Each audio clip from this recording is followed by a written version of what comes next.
பழனிசாமி அவர்கள் முதலமைச்சராக இருந்தப்போ மாணவர்களுக்கு லேப்டாப் வழங்குற திட்டத்தை நிறுத்திட்டாரு. எப்போ? 2019ஆம் ஆண்டு நிறுத்திட்டார். அப்ப இது பத்தி மாண்புமிகு எதிர்க்கட்சி தலைவர் பழனிசாமி அவர்களுக்கு ஏதாவது சந்தேகம் இருந்தா 2023ஆம் ஆண்டு ஏப்ரல் மாதம் தமிழ்நாடு சட்டமன்றத்தில் தாக்கல் செய்யப்பட்டிருக்கிற அறிக்கை எடுத்து நீங்க பார்க்கலாம். ஆதாரமா இருக்கு.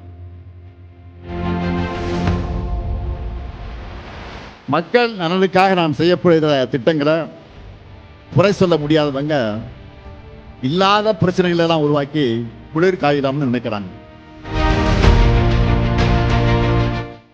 தமிழ்நாட்டில் இருக்கக்கூடிய 2,22,91,710 அரிசி அட்டைதாரர்கள் தமிழர் திருநாளாக இருக்கக்கூடிய பொங்கல் நாளை கொண்டாட 3000 ரூபாய் வழங்கப்படும் என அறிவிச்சிருக்கிறோம். அந்த ரொக்கம் மட்டுமல்ல, பொங்கல் பரிசு தொகுப்பா 1 கிலோ பச்சரிசி, 1 கிலோ சர்க்கரை, ஒரு முழு நீள கரும்பு வழங்கவும் ஆணையிட்டு இருக்கிறேன்.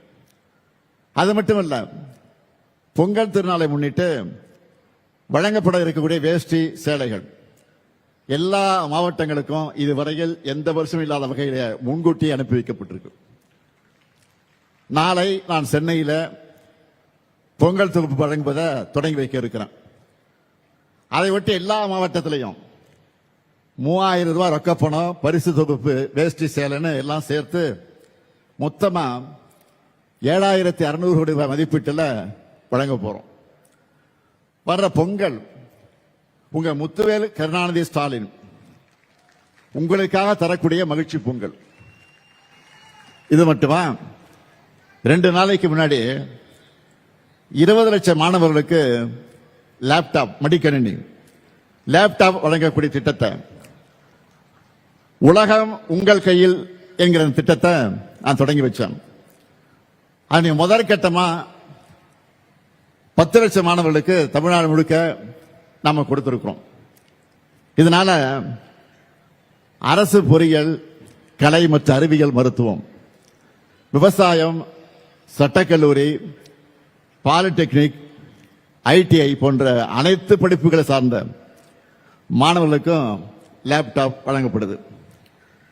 டெல், ஏசர், HP போன்ற உலக தரமான கம்பெனிகளோட லேப்டாப்பை தான் நம்ம மாணவர்களுடைய கைகளில் நம்ம கொடுத்திருக்கிறோம்.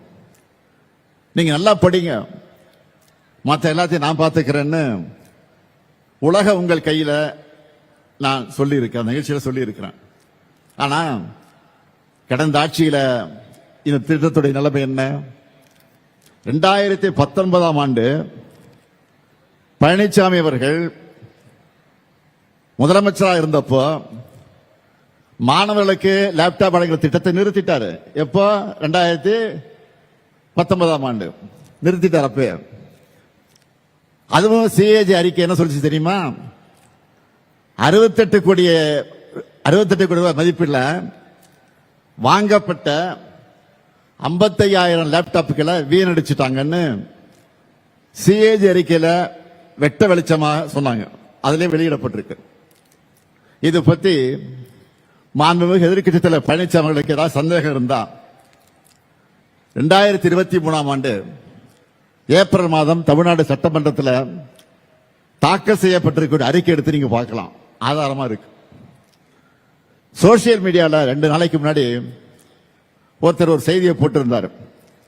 என்னன்னா, பொங்கல் பரிசா எல்லா குடும்பங்களுக்கும் 3000 ரூபாய், மகளிர் உரிமை தொகையாக ஒரு 1000 ரூபாய், புதுமை பெண் திட்டத்தில் மாணவியருக்கு 1000 ரூபாய், தமிழ் புதல் திட்டத்தில் மாணவர்களுக்கு 1000 ரூபாய், விடியல் பயணம் மூலமா மாதந்தோறும் 1000 ரூபாய் சேமிப்பு, மாணவ மாணவியருக்கு ஏறக்குறை 20,000 ரூபாய் மதிப்பீட்டில் லேப்டாப், அரசு ஊழியர்களுக்கு ஓய்வூதியம், பொங்கல் போனஸ் என தைப்பொங்கலை முன்னிட்டு தமிழ்நாட்டின் ஒவ்வொருத்தருக்கும், ஒவ்வொரு குடும்பத்துக்கும் பல 1000 ரூபாயும் பொங்கல் பரிசுகளும் கிடைக்க போகுதுன்னு அதுல சொல்லியிருந்தாங்க. இப்படி நம்ம விடியல் ஆட்சியில ஏதாவது ஒரு திட்டத்துல எப்படியாவது எல்லாருக்கும் பயன் கிடைச்சிடுது. மக்கள் நலனுக்காக நாம் செய்யப்படுகிற திட்டங்களை குறை சொல்ல முடியாதவங்க இல்லாத பிரச்சனைகளை எல்லாம் உருவாக்கி குளிர் காயிடாம்னு நினைக்கிறாங்க. செய்திகளை உடனுக்குடன் தெரிந்து கொள்ள கீழ்கண்ட கேபிள் மற்றும் டிடிஎச் நெட்வொர்க்குகளில் எம்நாடு செய்தி தொலைக்காட்சியை காணுங்கள். பாதகம் செய்பவரை கண்டால் நாம் பயம் கொள்ளலாகாது பாப்பா. மோதி மிதித்து விடு பாப்பா, அவர் முகத்தில் உமிழ்ந்து விடு பாப்பா. அண்மை செய்திகளை உடனுக்குடன் தெரிந்து கொள்ள இணைந்திருங்கள் எம்நாடு தொலைக்காட்சியுடன்.